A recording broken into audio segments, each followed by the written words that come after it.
Samajwadi party ने आजम खान के सुपुत्र अब्दुल्ला आजम खान को स्टार प्रचारक बनाया है और जगह जगह जाकर अब्दुल्ला आजम खान अपने पिताजी यानी कि आजम खान की जो रामपुर सीट है उसके लिए प्रचार तो कर रहे हैं, तो वहीं स्वार टांडा सीट पर भी अब्दुल्ला आजम जा रहे हैं क्योंकि वो खुद वहां से समाजवादी पार्टी के उम्मीदवार हैं। यहां पर अब्दुल्ला आजम जिस तरीके से लोगों के बीच जा रहे हैं वाकई में एक सबक, यानी कि उन लोगों को जो युवा अपना जीवन है वो सियासत में काटना चाहते हैं। यहां पर हमें सीख ये मिल रही है कि दूर के ढोल सुहावने होते हैं। एक इतने बड़े नेता का बच्चा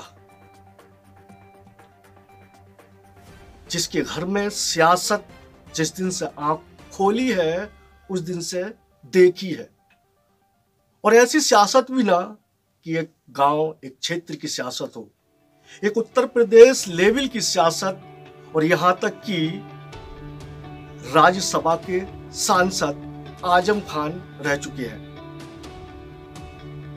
एक इतना छोटा बच्चा जिसने स्कूल से आकर सिर्फ अपने वालिद मोहतरम आजम खान से सियासत का इल्म हासिल किया और 2 साल तक अपने वालिद के साथ सीतापुर जेल में मौजूद रहे। एक ऐसा बच्चा जिसकी जमानत अब से अरसा पहले हो गई थी, लेकिन उन्हें डर सता रहा था कि कहीं मेरे पिताजी के साथ कोई अनहोनी न हो जाए।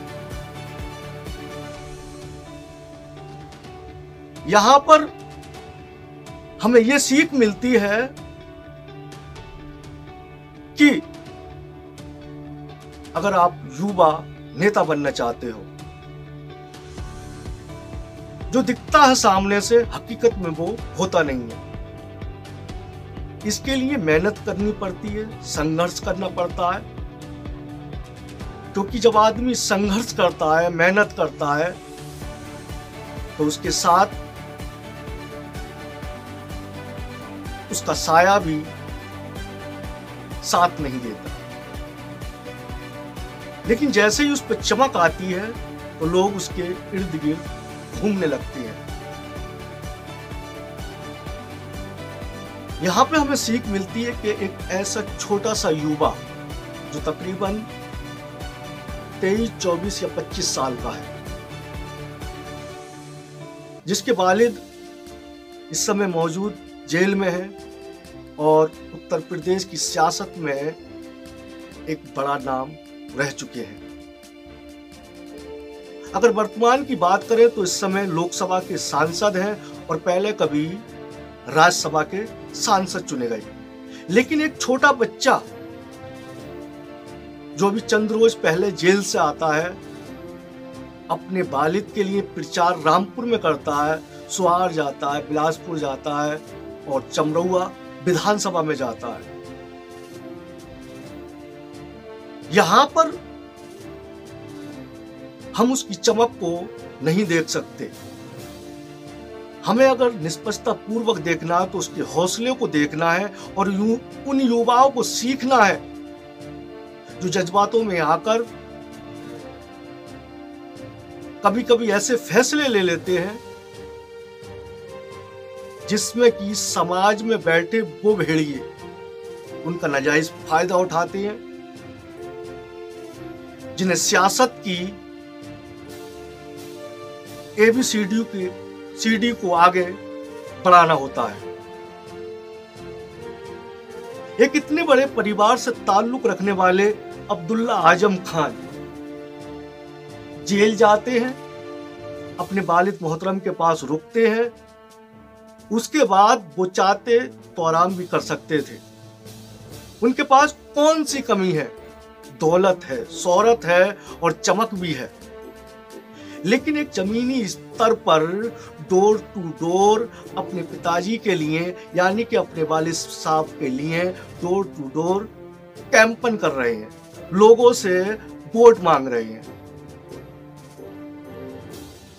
इसी को लेकर कल शनिवार को अब्दुल्ला आजम खान मिलक 38 विधानसभा में समाजवादी पार्टी के उम्मीदवार विजय सिंह के लिए सभाएं करेंगे।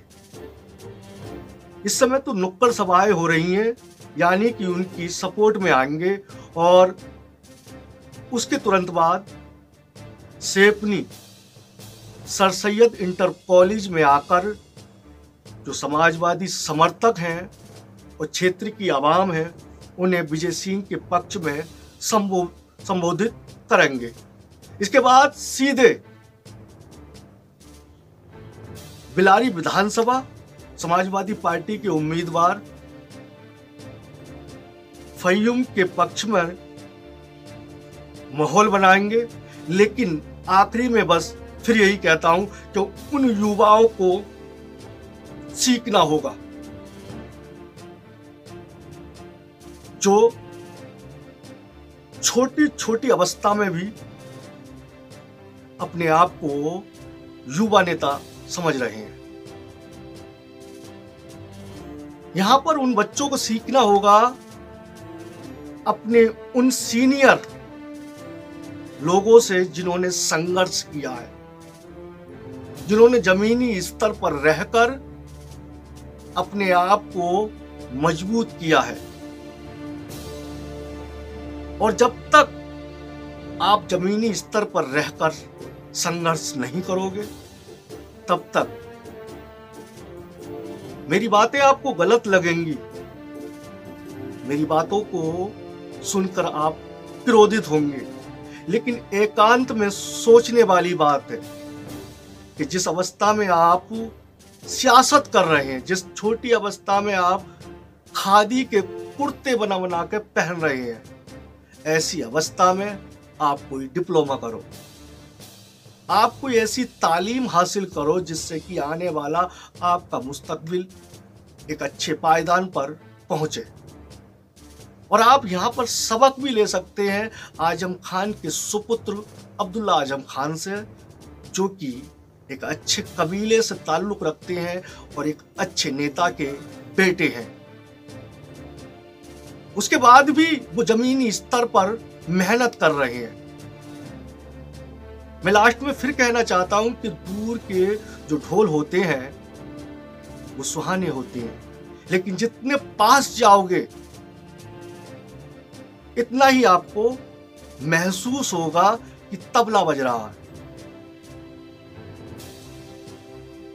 इसी के साथ में विदा लेता हूं। जय हिंद, अल्लाह हाफिज।